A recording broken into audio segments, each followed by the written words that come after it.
now tuned into Iran Nation TV. I'm going to do something a little different right now. I'm here to introduce a man that I think that everybody should know. He's an author. He's a writer. He's a musician. You know, he's been through a lot of trials and tribulations in his life, and he's here to share with you people and hoping that y'all guys will do the right thing and get on the right track. You know what I'm saying? Everybody give it up for my man and your man now, Pearlsson. With 2 S's. With 2 S's. Now, Pearlsson, for people that don't know you, how would you introduce yourself? What you gotta, tell the people what you're known for.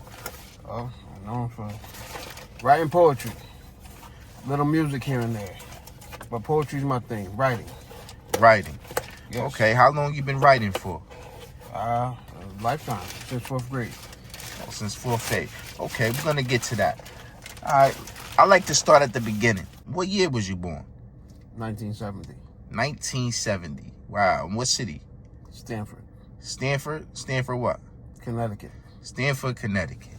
Stanford Hospital. Stanford Hospital. Yeah, I heard about that. Yeah, so, growing up in Stanford, how was your childhood coming up? Average. Even though I grew up in the PJs, I still was a spoiled kid. I still got what I want.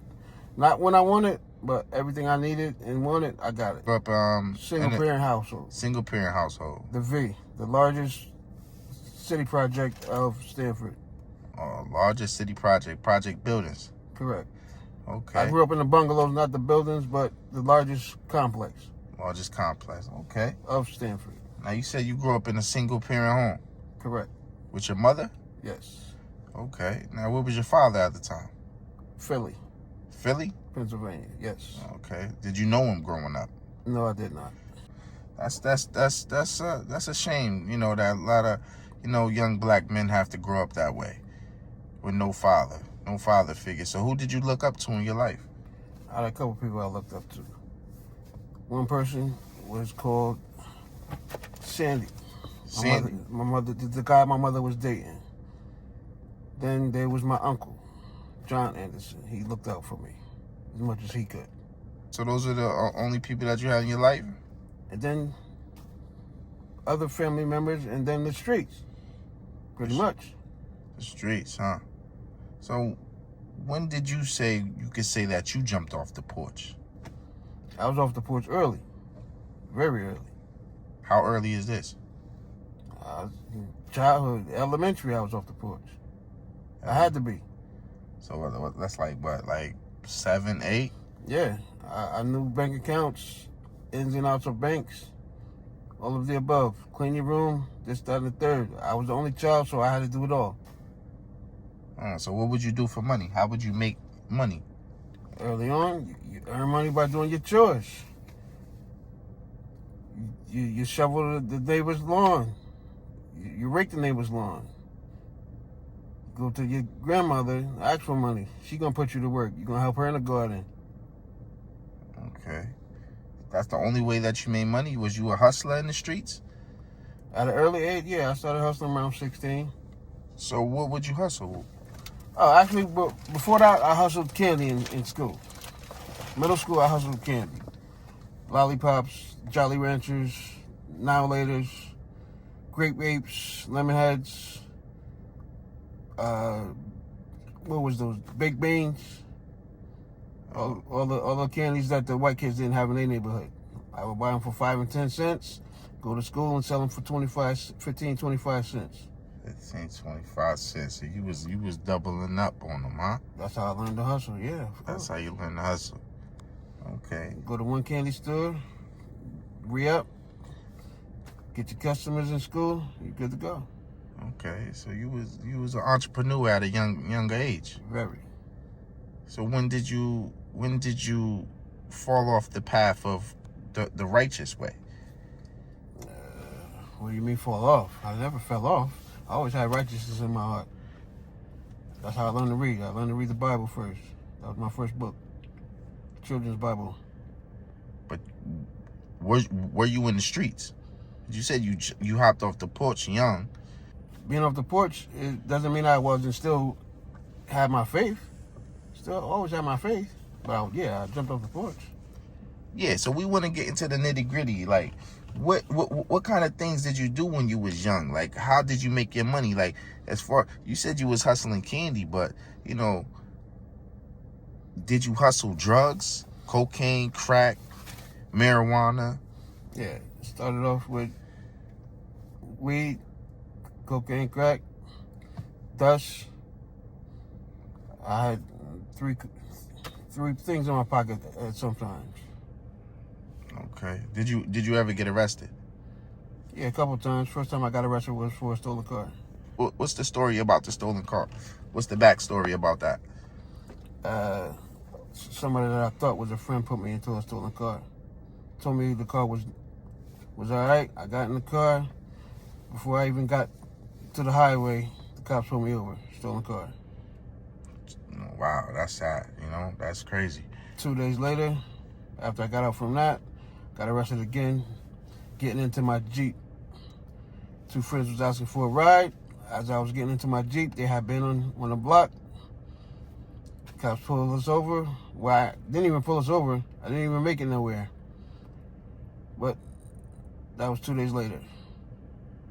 Wow, so you got locked up 2 days prior. Then after you got bonded out on that one? Yeah, bonded out. So you bonded out for the stolen car. Then you get locked up 2 days later. 2 days later for what was the charges? Possession with intent. Possession with intent to sell.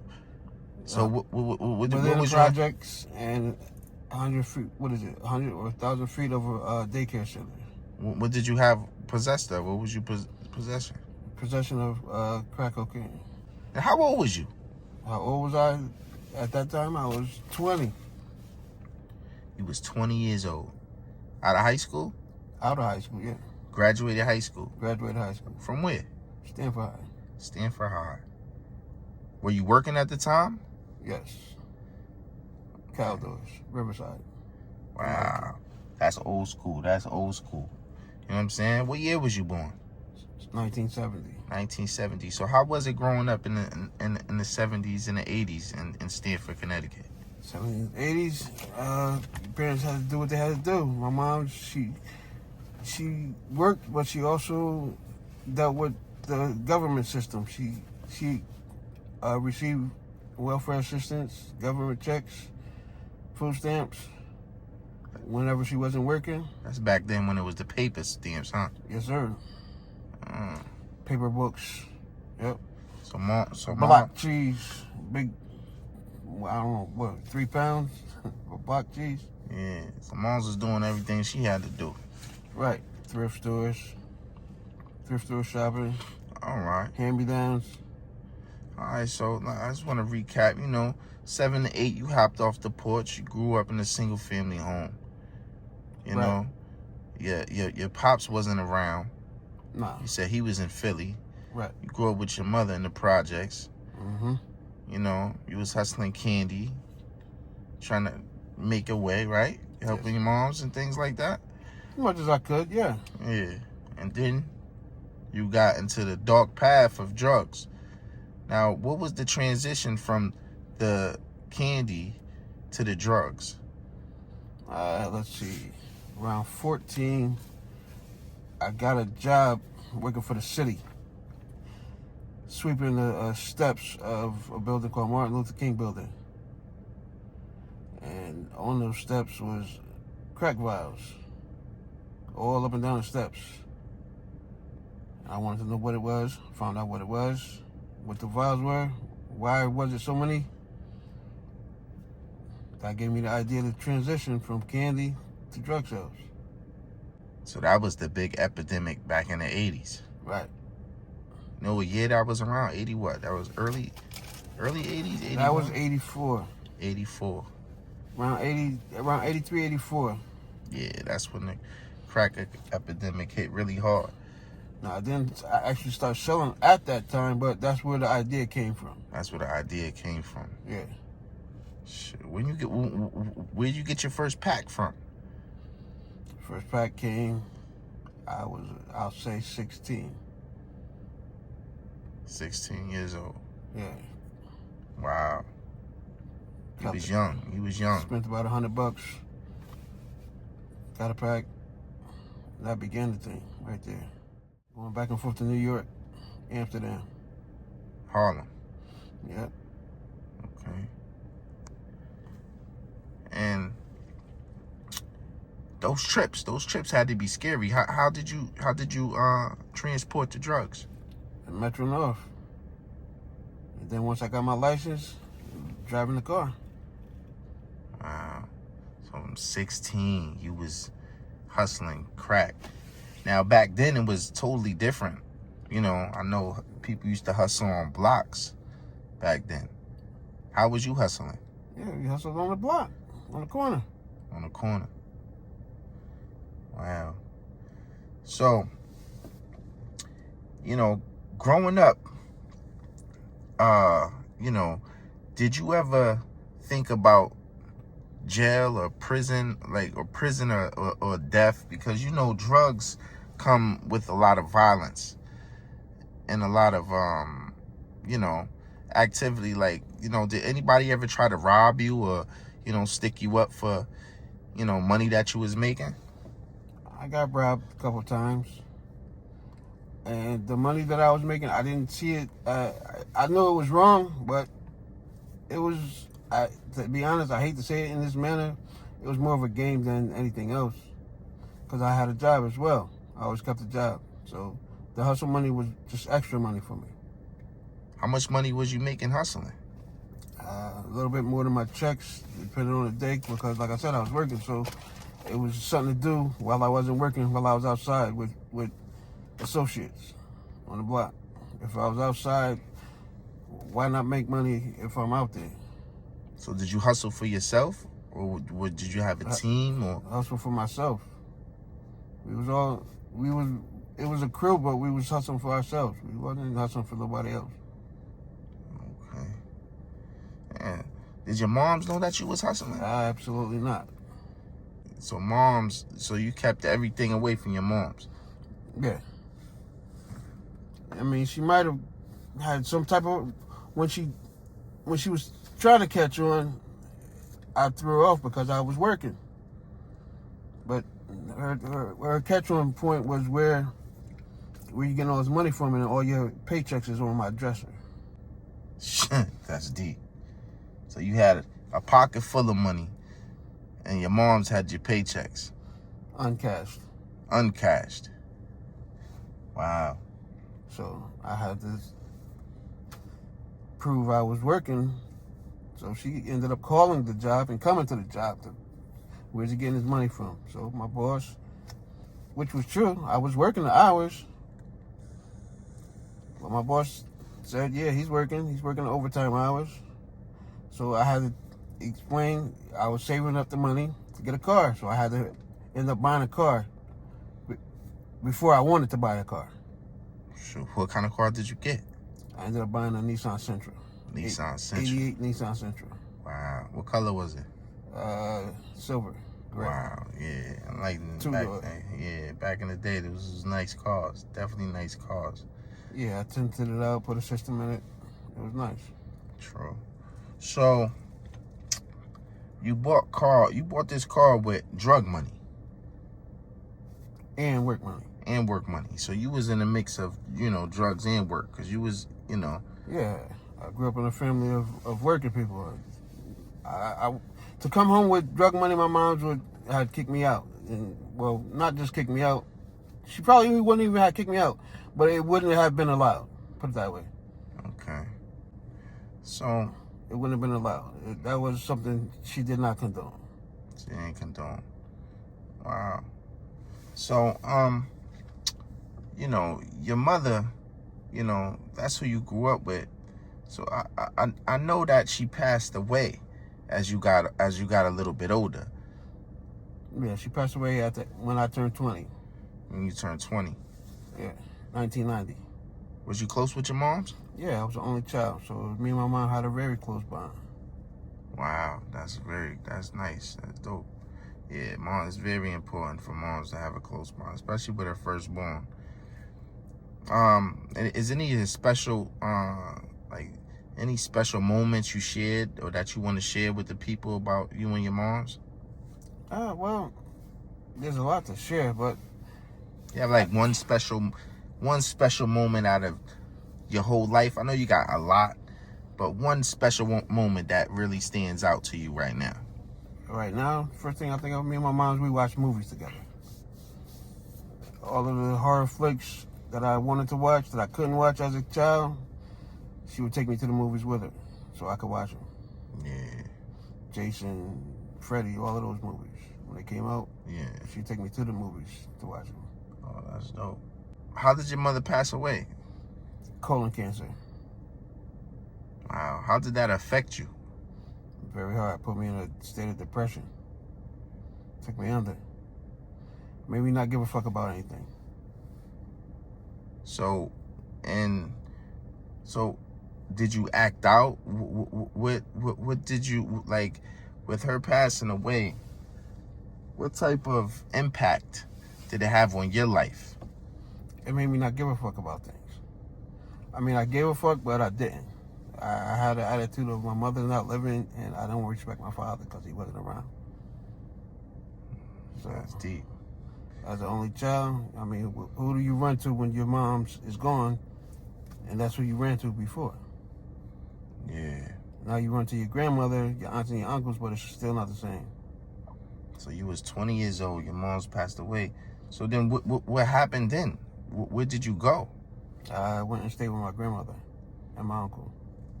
Was you still hustling at this time? Yeah. So you was on the streets? Yeah, I was still working, but yeah, I was on the streets.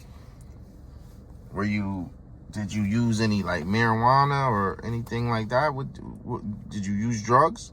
At that time, yeah, I was drinking and smoking weed, but I decided after my mom's passed, I used PCP heavy. Started to use it heavy to it helped me to not think. Now, for those who don't know what PCP is, could you explain what that is? Street words is dust, leak, and wet. Okay. And what does this exactly? Could you explain to the people? It's a hallucinogen. Angel dust. Okay. That's like what Friday. Friday was smoky. They had smoky. Yeah. Okay. If your mind is weak, and I chose that drug because, and I believe it was middle school, probably transitioning into high school, I saw a video in school that was depicting all different drugs. That drug was the only drug that you didn't have a withdrawal from when you stop using. If you don't have it, you don't have it. Your body doesn't look for it. Your mind does. It's a mind thing. Mind over matter. So once I saw that video, I told myself if I was to ever use anything, it would be that, because I didn't want to go through the withdrawals of alcohol or any other drugs where you go through the convulsions, the shakes, whatever the case may be. Angel dust, PCP, you don't do that. If you don't have it, you just don't have it. So this brought you into a deep depression when your mom died and you start using angel dust, PCP. Did you have any like bad reactions to this drug or anything like that? My only bad reactions was, I ain't gonna say it made me feel invincible, but it helped me to not think. I would go to family functions and leave because, you know, they were trying to show me love, but I didn't want to embrace the love because my mother wasn't there. So I would take my grandmother, sit with her for a while, and then leave. And if I had to come back and get her, I would come back and get her when she specified to come back and get her, depending or not. But early on, I didn't do family functions too good because they always want to talk about my mother. So you just try to like kind of stay away from it? I wanted to escape the fact that she wasn't here. I was in denial. You was in denial, yeah. More than anything else. Yeah. Because we trying to get to your story, you know? And this is real deep, you know what I'm saying? That you even talking about this, you know? I know I'm probably opening up some old wounds, you know, but, you know, the people really want to know who Pearlsson is. Matter of fact, where did you get that name Pearlsson? Because that's unique. Son of a pearl. My mother's first name is Pearl. So I use that as my pen name, Pearlsson. Oh wow, that's deep. That's deep. You had any other names growing up? Mo, Tismo, like the gremlin, Gizmo, but with a T. A friend of mine gave me that name. Okay. So let's get back. Your mother passed. You get on these hallucinant drugs. Where does it take you?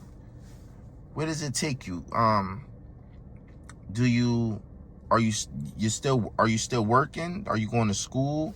You're 20 years old. You're still young. So what's going on? Yeah, I'm still working. Never stop working. Always stop working. I was raised in a working household, a working family. Everyone in my family always worked. So that side of my life I could not remove from myself. Always kept the job. But I was what I would consider myself to be a high functioning addict. If you want to call it an addict. I was high functioning. I was able to get up and go to work without a problem. Bosses, friends, depending on who you were, if I didn't want you to know that I was using, you didn't know. What type of lifestyle was you living through this time? I know you were working.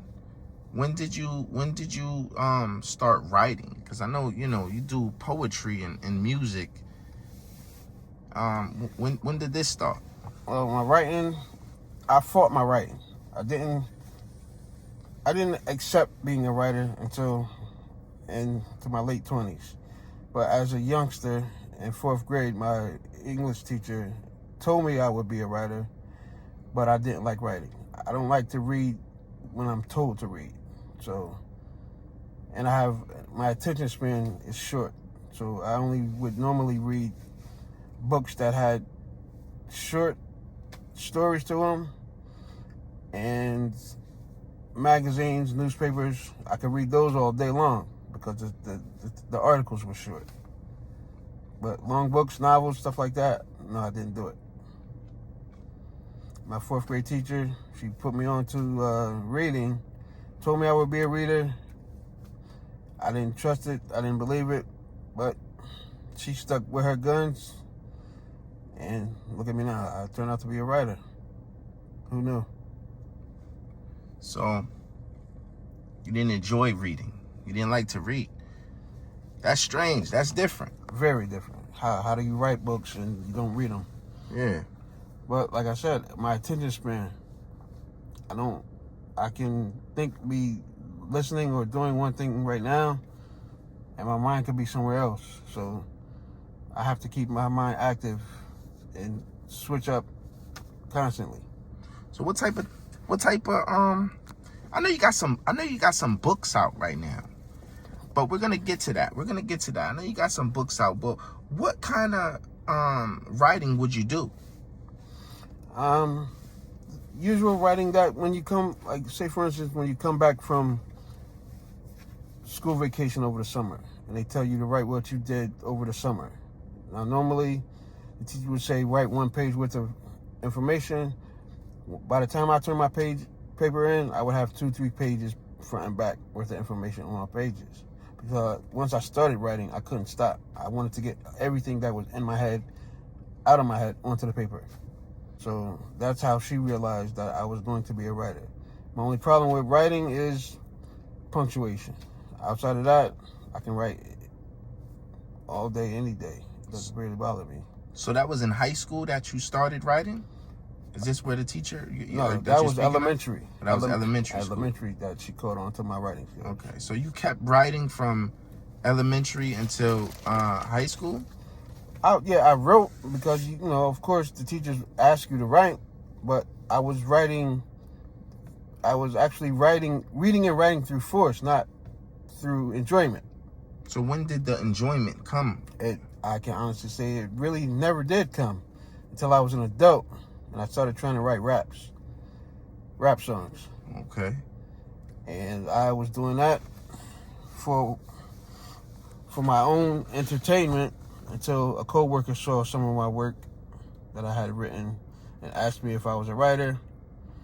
I told them no, it was just something for entertainment, personal entertainment, but they pushed me and said I should let people see it more often. So I began to not throw it in the garbage, and I started letting her see it, then I started letting other people see it. And the more that people saw my work and the more people gave me applause for my work, the more I realized my 4th grade teacher was right. I was a writer. Okay. That began the journey. Late 90s. Late 90s. So late 90s, how old would you have been? Late 20s. I was born in 70, so I was in my late 20s. Were you still using back in late 20s? Yes. Okay. And when you would write raps, what were you writing about? Were you writing about the streets? Was you writing about women? What kind of music did you make? Attempt, because I never kept it, most of it. I was attempting to write whatever was going on in my mind, whatever was going on in the music world. You look at videos, you listen to music, you try to emulate what you hear and what you see. You try to recapture what the other artists have done. But I didn't like what I was writing. I didn't think what I was writing was up to par to other artists. So I would scrap it. I would write it and scrap it. Did you have a studio? In the beginning, no. I was a DJ for a while. I started DJing at around 15, 16. So I usually kept DJing equipment around. Okay. So in your life, what would you say is the highlight of your life? Highlight meaning? Highlight meaning like... accomplishments? Definitely. Accomplishments. The fact that I was able to produce 2 books and they weren't actually, I'll say, planned. It was divine intervention. Okay. More so than my planning. It was God's planning. Okay. What are these books? What's the titles of them? And tell the people where they can find them. The first book is called Hidden Treasure. You can find it on Author House. That's my publisher for that one. And also it's on Amazon. Hidden Treasure. Second book is titled Treasure of Love. You can find that on Amazon. Okay. So people's definitely get that book, get them books, and support Pearlsson. With 2 S's, don't forget. With 2 S's. Yeah, don't forget that. So, in the mix of you writing these books, was there any inspiration to these books that you're referring to? God first, always. Always put God first. Without God, I wouldn't be still moving, breathing, where have you, writing. Then my mom, my angels above, people that passed away that I consider to be my angels. My mom, my grandmother, my girl, aunts, uncles, friends, all angels to me. People that I was very much involved with while they were here. So I give them shout outs on a regular basis. If not through my poetry, just by talking to them in general. Look up, say hi, speak to them. Yeah. Okay. So you've been through a lot, young, losing moms, you know what I'm saying, having to move in with your grandmother, selling drugs, on drugs. What can you tell to the people? If you could talk to the youth right now, what would you tell them about what knowledge could you give them? What knowledge can I give them? Stay in school. It is not a cliche. It's not. Don't look at it as something that's just being told to you by your parents or your elders. It's something that is very much needed for you to have. Without school knowledge, you won't get as far as you think you can. People have gotten far, but those are chosen few. Don't look at yourself as only just being a chosen few take yourself and go beyond that. We as a black people, we are the chosen ones, but we have to go above and beyond in today's society and yesterday's society and also tomorrow's society. Stay in school, read your books, get your education, and even when you're finished with your education, never stop learning something. Learn something new every day.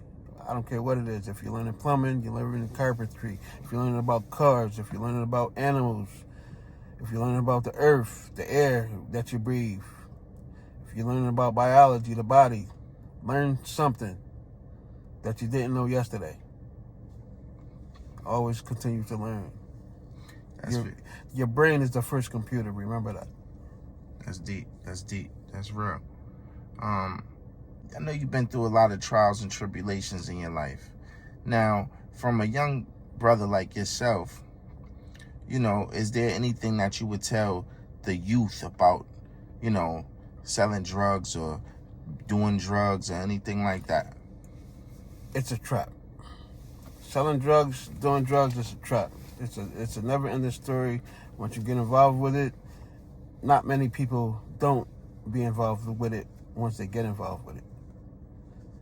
You can try, no matter what you do, it's always around the corner calling you. So don't do that. Stay in school, whatever school it is. Listen to your parents. Do your positivities. Build your community. Don't tear it down. Get into politics. A lot of people of my color don't like to be into politics. Get into politics. Learn the ins and outs of politics. It'll help your community. More than you being out there on the corner thinking that $100 in your pocket versus $0 in your pocket is going to help your community. It's not. I wasted a lot of money thinking that the money was the key to my dreams. It wasn't always the key to my dreams. So, what do you think the key to your dreams are? Knowledge first. Knowledge. You gotta have knowledge. You gotta have an understanding of who you are and where you're going and why you're going there. And you have to have knowledge of your past. If you don't know your past, you'll repeat it. You bring it into your future. Maybe your future is not what you want to be if your past is negative. Make your negatives into positives. Always. Now, I know you a busy man. Is there anything that you have upcoming that people could look forward to seeing Pearlsson doing in the near future? Yes, in the very near future, I have in the process of making children's books. I have another book coming out of my personal life, which is being started with this video. It's going to be combined with another book. I don't know what the title of that book will be, but another book called Treasure of Love 2 will be coming. So I have a lot of books coming. With intent, there will be movie scripts and television. Okay. If anybody wants to reach out to you, do you have any? Are you on any social networks or platforms? Social media platform is Pearlsson's Poetry page on Facebook. Okay. And my books are on Amazon.com and also authorhouse.com. So that's how people could reach you. At the moment, yes. Okay. Yo, man, I'm glad to sit you down for this interview, man. It's been, I look up to you. You know what I'm saying? You know how we go way back. Right, you know what I mean? Mm-hmm. That's how it goes. You know what I mean? And I'm glad that you could sit down and talk to me right now. Where are you located? You still in Stamford, Connecticut? Philadelphia, PA. You in Philly? Okay. Yeah, going on 10 years. Wow, 10 years. That's real. Yep. That's what Pops is, that right? Yes, sir. Okay. You know what I mean? You want to give a shout out? You want to give any shout outs on Iran Nation TV? Shout out to all the people that I grew up with. Southfield Village, Merrill Ave, Stamford, Connecticut, up to Bridgeport, all different streets of Bridgeport. Iran, that's where I last lived. Iranistan. I lived in Norwalk, off of Connecticut Ave. Now I'm down in Philly. Any peoples you gotta holler at? You know what I'm saying? Any peoples you want to put on the platform? You know what I mean? We got Quote, J Bug, a Blended Family. Make sure you check out that YouTube channel, A Blended Family. Pearlsson on YouTube. Family and friends. It's too many to name, but trust me, I'm coming. If you know me as Tyrone Whitaker, look for me there. If you know me as Pearlsson, look for me there. If you know me from the streets, Tismo, that's all I got. Thank you for listening. Oh, man, I'm glad to have you, man. I'm glad to have you, man. You know what I'm saying? This is part 1, you know what I mean? So I know the people's definitely going to want you back for another one, man. Definitely. You know what I'm saying? So, yo, I'm glad to see you here. You know what I mean? To the next one, you heard? My name is Pearlsson. I get the job done. A smooth type of brother, don't need no gun. When the family's in the house, you know they got rum.